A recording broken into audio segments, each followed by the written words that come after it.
तो क्या हाल है आप सभी की। उम्मीद करते हैं सब अच्छे होंगे, सब बढ़िया होंगे, अपने अपने घर पर मौज काट रहे होंगे। तो देख सकते हैं आज है 17 जनवरी। तो आज देख सकते हैं आपके सबसे ज़्यादा ठंड हुई है सीज़न की। आप देख सकते हैं कितना ज़्यादा कोहरा है। दोपहर का समय होने वाला है लेकिन यहाँ पर अभी तक भी कोहरा हटा नहीं है। ज़िला बिजनौर में यही हालत होती है क्योंकि आसपास यहाँ पर पहाड़ बहुत है। उत्तराखंड का बॉर्डर लगता है तो उत्तराखंड का जो पूरा स्टेट है वो पहाड़ी स्टेट है, तो उसका जो असर है थोड़ा बहुत तो उसके तराई क्षेत्र में आता है और बिजनौर जो है वो तराई क्षेत्र में आता है। तो यहाँ पर इसका काफ़ी ज़्यादा असर देखने को मिलता है और कोहरा बहुत ज़्यादा देखने को मिलता है यहाँ पर। तो बहरहाल हम इसको छोड़ते हैं और टॉपिक पे आते हैं। तो टॉपिक है हुतीज़, क्योंकि देखा जाए तो यहाँ पर जो हुतीज़ है, अगर हम बात करें तो हुतीज़ ने यहाँ पर जो कमर्शियल शिप्स जो रेड सी में जाते थे उनके ऊपर काफ़ी ज़्यादा अटैक करना शुरू कर दिया। और ये जो अटैक शुरू किया गया था वो इजराइल का जो रिस्पॉन्स है ना गाज़ा के ऊपर, उसको देखते हुए यहाँ पर अटैक करना शुरू कर दिया था कि भाई यहाँ पर इजराइल ने गाज़ा को तबाह कर दिया है, 23,000 से भी ज़्यादा लोगों को मार दिया है। तो उसके रिस्पॉन्स में यहाँ पर जो रेजिस्टेंस ऑफ एक्सेस है, जिसमें यहाँ पर हुती रेबल्स भी आते हैं और इनको पूरा जो समर्थन है वो ईरान की तरफ से मिलता है। उन्होंने यहाँ पर जो रेड सी का जो एरिया है उसके आसपास जितने भी कमर्शियल शिप जाते थे उसके ऊपर अटैक करना शुरू कर दिया और अब तक 25 से भी ज़्यादा उन्होंने अटैक किए हैं इन शिप्स के ऊपर, लेकिन अभी तक भी किसी की जान नहीं गई है और किसी भी शिप को डुबोया नहीं गया है। यानी कि यहाँ पर अटैक तो किया गया है लेकिन वो लिमिटेड नंबर में अटैक था और कोई भी ज़्यादा इतना बड़ा खास अटैक नहीं था। लेकिन इसी चीज़ को देखते हुए यहाँ पर बहुत सारी जो शिपिंग कंपनियाँ हैं उन्होंने अपना जो सामान है वो रेड सी सुएज़ कैनाल से होते हुए अपना मतलब इधर को लेके जाना बंद कर दिया।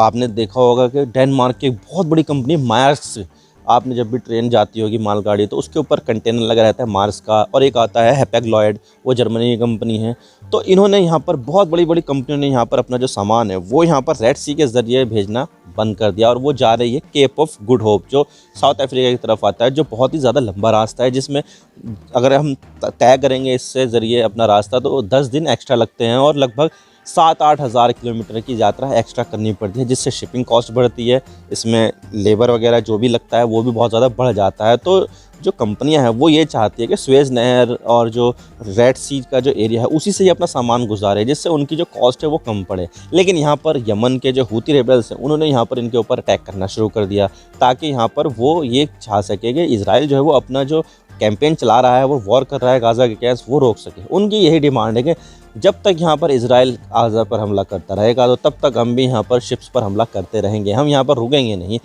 और उन्होंने ये भी कहा है कि अगर इजराइल यहाँ पर अपना वॉर रोक देता है गाज़ा पर तो हम भी यहाँ पर अटैक करना रोक देंगे। तो ये चीज़ थी, लेकिन यहाँ पर इतनी सारी शिपिंग कंपनियों ने अपना सामान यहाँ पर ले जाने से मना कर दिया। तो इस चीज़ से यहाँ पर जो ग्लोबल शिपिंग है उसके ऊपर काफ़ी ज़्यादा फ़र्क पड़ा है, क्योंकि जो रेड सी वाला एरिया है वो दुनिया का one of the most important sea route है, जिससे यहाँ पर एक्सपोर्ट इंपोर्ट सामान किया जाता है और लगभग बहुत ज़्यादा सामान यहाँ पर दुनिया भर का जो इतना भी एक्सपोर्ट किया जाता है उसका 12-15% जो है इसी रास्ते से किया जाता है। तो दुनिया के लिए ये जो रास्ता है वो बहुत ज़्यादा इंपॉर्टेंट है। तो अमेरिका और यूएस वगैरह ने इन्होंने एक मैरीटाइम सिक्योरिटी के जो एक एग्रीमेंट बनाया, बहुत सारे जिसमें देश शामिल थे, ताकि यहाँ पर यमन के जो हुती रेबल्स है उससे यहाँ पर जहाज़ों को प्रोटेक्ट किया जा सके। लेकिन ये पूरी तरह से फेल हो गया, क्योंकि यहाँ पर बना तो लिया इन्होंने, लगभग 12-13 इसमें देश शामिल कर दिए, लेकिन यहाँ पर अमेरिका का साथ देने वाला कोई नहीं आया। स्पेन ने भी मना कर दिया कि हम यहाँ पर जो है इतनी दूर अपना सामान अपना जहाज़ नहीं भेजेंगे। बहुत सारे दूसरे देशों ने भी यहाँ पर मना कर दिया, लेकिन फाइनली यहाँ पर यूके और यूएसए ने यहाँ पर यमन के ऊपर अटैक करना शुरू कर दिया और बहुत सारी जो साइट्स थी उन्होंने यहाँ पर डिस्ट्रॉय करनी शुरू कर दी है।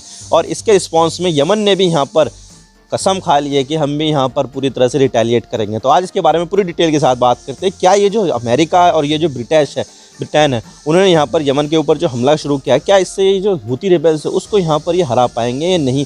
क्या यहाँ पर जो हुती रिबेल्स है उसका क्या होगा? आज इसके बारे में पूरी डिटेल के साथ बात करते हैं। लेकिन उससे पहले अगर आप चैनल पर नए हो तो सब्सक्राइब जरूर कर देना चैनल को, वीडियो को चाहे लाइक करो डिसलाइक करो, लेकिन चैनल को सब्सक्राइब जरूर कर देना। तो चलिए वीडियो का आगाज़ करते हैं।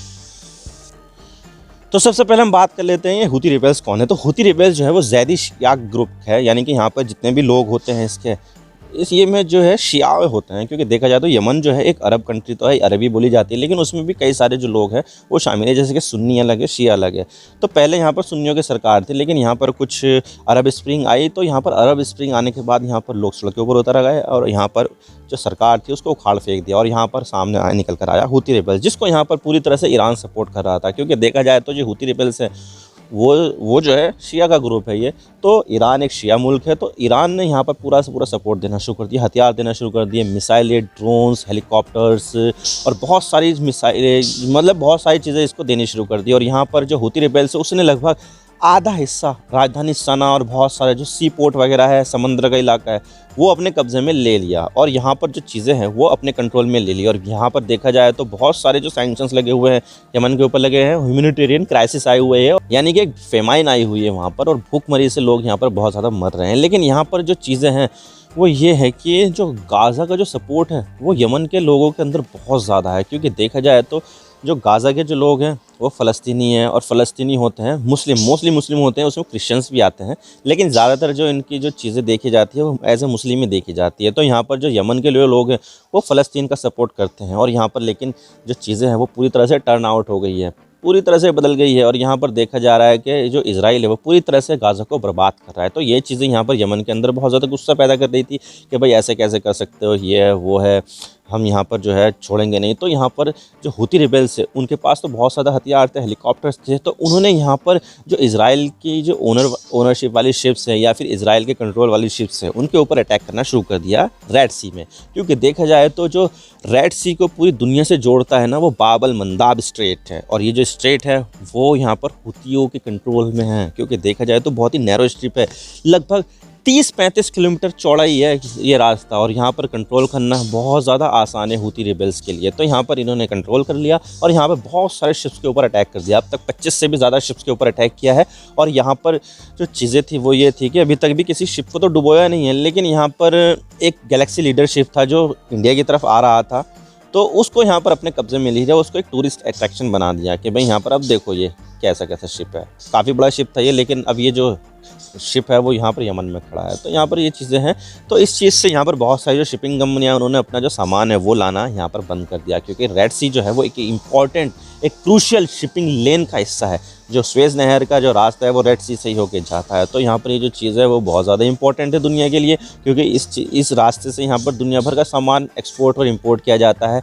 और अगर हम दूसरा रास्ता देखें तो शिपिंग के लिए तो 2 ही रास्ते आते हैं। एक तो आता है वो आर्कटिक वाला जो रशिया के पूरे कंट्रोल में, और रशिया के जो रिलेशन है वो वेस्ट कंट्रीज़ के साथ इतने जो अच्छे है ही नहीं और वो बहुत ज़्यादा लंबा और ज़्यादा रास्ता आता है। और तीसरा जो रास्ता है वो केप ऑफ गुड होप का वाला है जो अफ्रीका के पूरे साउथ की तरफ जाता है, साउथ अफ्रीका की तरफ से होते हुए फिर इंडिया की तरफ और दूसरे देशों की तरफ जाता है।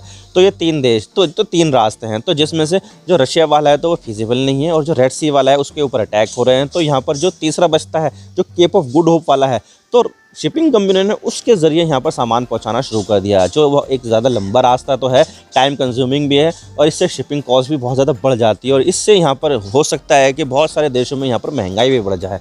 तो ये चीज़ें हैं, तो ये चीज़ें देखकर अमेरिका और यूके ने यहाँ पर बहुत सारे दूसरे देशों के साथ एक कोएलिशन बनाया कि भाई यहाँ पर हम जो है सिक्योरिटी बढ़ा देंगे और यहाँ पर हुतियों को अटैक करने नहीं देंगे इस रास्ते पर।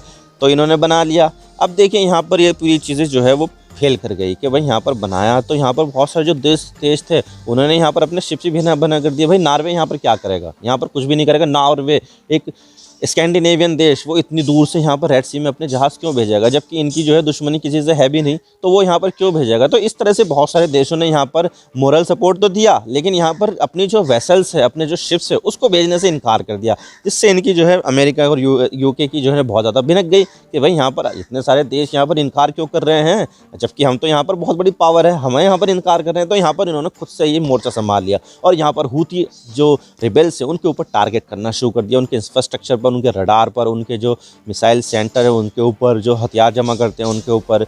तो यहाँ पर बहुत ज़्यादा अटैक करना शुरू कर दिया, इसमें बहुत सारे हुती रिबेल्स मारे भी गए हैं। लेकिन यहाँ पर हुती रिबेल्स ने भी इसको लेकर यहाँ पर कसम खा ली है कि भाई हम यहाँ पर रुकेंगे नहीं और हम यहाँ पर जो रेड सी है उस पर इजराइल के जो शिप्स है, इजराइल के ओनरशिप वाले शिप है या इजराइल से कोई सा भी कनेक्शन हो उसके शिप्स के ऊपर हम यहाँ पर अटैक करेंगे, ताकि यहाँ पर इंटरनेशनल प्रेशर बनता रहे इजराइल के ऊपर, ताकि वो जो वॉर है गाज़ा के ऊपर वो ख़त्म कर दे। तो ये चीज़ है। लेकिन सबसे बड़ा सवाल ये आता है कि भाई यहाँ पर जो चीज़ें हैं वो क्या यहाँ पर हुती रिबेल्स के अगेंस्ट जा सकती है। जैसे देखा जाए तो इसका सवाल सीधा ये है कि बहुत ज़्यादा सपोर्ट है गाज़ा के लिए, फ़लस्तीनियों के लिए। तो यहाँ पर बहुत सारे जो यमन के जो लोग हैं वो यहाँ पर हुती रिबेल्स में यहाँ पर रिक्रूट हो रहे हैं और ये जो हुती रिबेल्स है वो भी इनको बहुत ज़्यादा रिक्रूट कर रहा है। तो ये चीज़ें जो है वो बहुत ज़्यादा कॉम्प्लिकेटेड बना देती है, क्योंकि यहाँ पर जितने लोग मारेंगे ये यूके और यूएसए वाले, उतने ही ज़्यादा यहाँ पर जो यमन के लोग हैं वो उसमें शामिल होंगे, और यहाँ पर इसकी जो स्ट्रेंथ है वो बिल्कुल भी कम नहीं होने वाली, क्योंकि दूसरी तरफ से यहाँ पर ईरान से हथियार मिल रहे हैं और इधर से अंदर की तरफ से यहाँ पर जो लोग हैं वो भी यहाँ पर रिक्रूट हो रहे हैं। तो यहाँ पर ये कितना भी हमला कर ले, लेकिन हूथी रिबेल्स को यहाँ पर ये दबा बिल्कुल भी नहीं पाएंगे। और ये बहुत ज़्यादा पॉपुलर है भाई, बहुत ज़्यादा रैलियाँ निकलती है यमन में इनके लिए। तो ये चीज़ें जो है ये वो यूके और यूएसए के लिए बहुत ही बड़ा सेटबैक है कि भाई यहाँ पर जो इनका जो पब्लिक परसेप्शन है वो बहुत ज़्यादा मजबूत है, बहुत ज़्यादा स्ट्रॉन्ग है। और यहाँ पर ये अगर इनके अगेंस्ट जो है स्ट्राइक करेंगे तो यहाँ पर इससे जो पब्लिक परसेप्शन है वो इनका चेंज होने वाला नहीं है। और इसके अलावा यहाँ पर 2015 से यहाँ पर जो सऊदी अरब और यूएई और बहुत सारे दूसरे देशों ने मिलकर यहाँ पर हूथी रिबेल्स के ऊपर अटैक कर रहे हैं और बहुत ज़्यादा यहाँ पर नुकसान भी पहुँचा दिया है। उनके ऊपर स्ट्राइक, एयर स्ट्राइक हर दिन की जाती थी। तो लगभग 8-9 साल से यहाँ पर सऊदी अरब, यूएई वगैरह जो है वो हूथी रिबेल्स के साथ वॉर में है, लेकिन क्या ये अभी तक इनको झुका पाए हैं? बिल्कुल भी नहीं झुका पाए हैं। और अमेरिका के हथियार भी हैं इनके पास, बहुत बड़े बड़े एडवांस हथियार हैं इनके पास, लेकिन इन हथियारों की बदौलत भी यहाँ पर ये हूथी रिबेल्स को बिल्कुल भी नहीं झुका पाए हैं और यहाँ पर इन्होंने अपना अटैक करना शुरू कर रखा है। तो बहुत ज़्यादा कॉम्प्लिकेटेड चीज़ें हैं और हो सकता है कि ये जो चीज़ है वो यूके और यूएसए के लिए भी बैकफायर कर जाए। वो कैसे, वो मैं आपको बताता हूँ। तो सबसे बड़ी चीज़ ये है कि जो हूथी रिबेल्स है जिनकी यहाँ पर उनसे पहले जंग चलती थी, जैसे कि सऊदी अरब है, यूएई है, तो उनके साथ ये पीस डील साइन करने वाले हैं और यहाँ पर बिल्कुल भी टेंशन देखने को नहीं मिल रही है। यानी कि एक फ्रंट तो, यानी कि 2 फ्रंट, यूएई की तरफ से और सऊदी अरब की तरफ से इनका जो फ्रंट है वो पूरी तरह से अब पीसफुल हो चुका है। यहाँ पर कोई भी अब वॉर नहीं हो रही है। तो यहाँ पर इसके लिए प्लस पॉइंट ये भी है यमन के लिए कि भाई हम यहाँ पर इनके साथ जंग लड़ना नहीं चाहते और हम यहाँ पर इनके साथ पीस चाहते हैं। तो इनकी जो बिजीनेस थी वहाँ पर वो ख़त्म हो गई, ताकि यहाँ पर इनका जो पूरा फोकस है वो यहाँ पर रेड सी पर कर सकें। तो ये चीज़ है और इन्होंने अपना फोकस रेड सी पर किया भी है और बहुत सारे अटैक भी किए हैं। और दूसरी तरफ ये बात है कि यहाँ पर जो यूके और यूएसए है वो पूरी दुनिया में यहाँ पर इनके मिलिट्री बेस मिलेंगे आपको और बहुत ज़्यादा यहाँ पर इक्विपमेंट मिलेंगे और बहुत सारे देशों की सुरक्षा की जो जिम्मेदारी है उन्होंने उठा रखी है। जैसे कि इजराइल की तरफ जो है बहुत सारे जो मतलब कि जो एयर स्ट्राइक के लिए जो हथियार देने थे वो इनको दिए हैं, और जो विमान वाहक पोत है, जो एयरक्राफ्ट कैरियर है वो यहाँ पर भेजे हैं। रेड सी में है, मेडिटेरेनियन सी में है, और ताइवान की सुरक्षा की भी जिम्मेदारी इनकी है। साउथ कोरिया की सुरक्षा की भी जिम्मेदारी इनके पास है। जापान की सुरक्षा की जिम्मेदारी भी उनके पास है और बहुत सारे देशों की सुरक्षा की जिम्मेदारी भी इनके पास ही है। नेटो में एक बहुत बड़ा देश है तो उनको भी यहाँ पर जो है मेंटेन करना पड़ता है। यूक्रेन को हथियार देना है, पैसा देना है, सारी की सारी जो चीज़ें हैं वो यहाँ पर देनी है। और अपने जो मिडिल ईस्ट के जो सेंटर है, मिलिट्री सेंटर, उनको भी यहाँ पर हथियार कॉन्स्टेंटली प्रोवाइड करने हैं। यहाँ पर इराक में, सीरिया में, कतर में और बहुत सारे देशों में यहाँ पर इनके जो मिलिट्री बेसेस है उनको भी यहाँ पर सप्लाई करनी है। तो अमेरिका जो है यहाँ पर पूरी तरह से बिजी है, इतने सारे वॉर में यहाँ पर इन्वॉल्व है कि यहाँ पर बहुत ज़्यादा सिचुएशन कॉम्प्लिकेटेड है और यहाँ पर इनके हथियार इतनी तेज़ी के साथ ख़त्म हो रहे हैं जितना उनका प्रोडक्शन भी नहीं है। तो ये चीज़ें जो है वो अमेरिका को पूरी तरह से फंसा देगी। अगर थोड़े समय के लिए किया गया तो ये तो ठीक है कि भाई यहाँ पर थोड़े समय के लिए किया गया है तो इनके ज़्यादा हथियार भी ख़त्म नहीं हो रहा है, लेकिन अगर ये लंबे समय तक चीज़ें चलती रही ना तो अमेरिका यहाँ पर फंस जाएगा और इनके रिसोर्सेज और इनके सारी की सारी चीज़ें वो ड्रेन होती जाएगी। जिस तरह से अफगानिस्तान में किया गया तालिबान के अगेंस्ट, तालिबान को ये बिल्कुल भी उखाड़ नहीं पाए हैं। 20 साल तक की जंग के बाद भी यहाँ पर वो तालिबान को ख़त्म नहीं कर पाए और तालिबान क्या हुआ, फिर से अफगानिस्तान पर कब्जा कर लिया। ठीक इसी तरह से जो यमन है वो यहाँ पर चीज़ें हैं और यमन भी एक काफ़ी बड़ा क्षेत्रफल वाला देश है। इनकी पॉपुलेशन क्षेत्रफल के हिसाब से जो है वो काफ़ी ज़्यादा कम है। तो ये चीज़ें जो है वो गुरिल्ला वॉरफेयर के लिए भी बहुत बेहतर है। और यहाँ पर यमन में पहाड़ी एरिया भी बहुत ज़्यादा है, क्योंकि देखा जाए तो अफगानिस्तान है पूरी तरह से हिंदू कुश पहाड़ी है, अफगान की पहाड़ी है, बहुत सारी पहाड़ियाँ हैं जिसकी वजह से यहाँ पर वो पूरी तरह से कब्जा नहीं कर पाया था अमेरिका और यहाँ पर वापस से तालिबान पावर में आ गया। ठीक इसी तरह से जो यमन है वहाँ पर भी बहुत ज़्यादा पहाड़ियाँ हैं। तो ये चीज़ें जो है वो अमेरिका और यूके के लिए बिल्कुल भी आसान नहीं होने वाली है। एयर स्ट्राइक करेंगे तो कहाँ करेंगे? इन्होंने भी ईरान की तरह पहाड़ों के अंदर सुरंगें बना ली हैं जहाँ पर वो अपने हथियार छुपाते हैं, रडार स्टेशन छुपाते हैं, अपने जो दूसरी चीज़ें हैं क्रूशियल वो छुपाते हैं। तो अगर स्ट्राइक करेंगे भी तो वो तो अपनी सेफ करके बैठे हुए हैं पहाड़ के ऊपर। यहाँ पर कौन सा बम मारेंगे? ये पहाड़ के ऊपर अंदर तो घुसने वाला जो बम होता है, बंकर बस्टर बम, तो इतना ज़्यादा एक्यूरेट नहीं होता है बिल्कुल भी। अगर वो अंदर जाएंगे तो पता ही नहीं कर पाएंगे कि यहाँ पर कहाँ पर सुरंग है, कहाँ पर जो चीज़ें हैं वो छुपा रखी है, बिल्कुल भी नहीं। बहुत ज़्यादा डिफ़िकल्ट होता है ये। तो ये चीज़ें हैं और यहाँ पर ये बिल्कुल भी आसान नहीं होने वाली। और मैं तो यही कहना चाहता हूँ कि जो अमेरिका और यूके कर रहे हैं ना वो यहाँ पर डरा तो सकते हैं और ये भी, और अमेरिका और यूएसए भी जानते हैं कि हम इनको हरा नहीं पाएंगे, लेकिन यहाँ पर वो डरा कर इनसे अटैक को जो है वो उनकी इंटेंसिटी वो कम करना चाहते हैं ताकि यहाँ पर जो सामान वगैरह जो लाना ले जाना है वो चीज़ें ठीक तरह से किया जा सके। तो ये चीज़ें हैं। और यहाँ पर 10 साल तक यहाँ पर सऊदी अरब ने और यूएई ने एयर स्ट्राइक की, लेकिन क्या करा, कुछ भी नहीं हो पाया। और यहाँ पर फाइनली यहाँ पर इनके देशों के बीच में पीस डील होने वाली है। तो यहाँ पर अमेरिका और यूएस से जो है वो इतनी दूर से यहाँ पर आ रहे हैं और इनकी इतनी ज़्यादा वो भी नहीं है, तो यहाँ पर ये क्या कर लेंगे, इतना ज़्यादा कुछ खास हूती रेबल्स का कर नहीं पाएंगे। ईरान यहाँ से बहुत ज़्यादा नज़दीक है, तो जो कॉन्स्टेंट वेपन्स की सप्लाई है वो हूती रेबल्स को मिलती रहेगी, इसमें कोई दिक्कत नहीं आने वाली है। और उनके पास बहुत सारे रास्ते हैं, शिपिंग तो है ही, एयर वाला रास्ता भी है, ओमान का, सऊदी अरब का, सारे रास्ते उनके पास खुले हुए हैं। ये नहीं कि गाज़ा की तरह पूरी तरह से पैक है।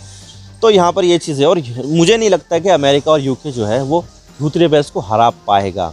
आप इसके बारे में क्या सोचते हैं, आप हमें कमेंट सेक्शन में ज़रूर बताइएगा। आई होप आपको सारी बातें समझ में आ गई होगी किस तरह से यहाँ पर जो हूती रेबल्स है वो रेड सी में अटैक कर रहे हैं, ताकि यहाँ पर जो इजराइल जो अपना वॉर छेड़ के बैठा है गाज़ा के ऊपर, उसको यहाँ पर बंद किया जा सके।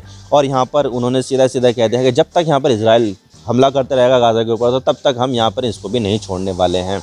हम यहाँ पर जो रेड सी है उसके ऊपर अटैक करने वाले हैं, जो भी इजराइल से रिलेटेड जो चीज़ें हैं उसके ऊपर। तो आई होप आपको सारी बातें समझ में आ गई किस तरह से ये चीज़ें जो चल रही है। और यहाँ पर ये भी चीज़ें सामने निकल रही है कि अमेरिका और यूके जो है वो कितनी कोशिश कर ले, लेकिन वो हूती रेबल्स को हरा नहीं पाएगा। मैं तो बस इतना ही कहना चाहता हूँ, वीडियो को लाइक करो या डिसलाइक करो, लेकिन चैनल को सब्सक्राइब जरूर कर देना। आपके एक सब्सक्रिप्शन से हमें आगे कंटेंट बनाने की मोटिवेशन मिलती है। Thank you for watching. I really appreciate your time. God bless you all. Now signing off.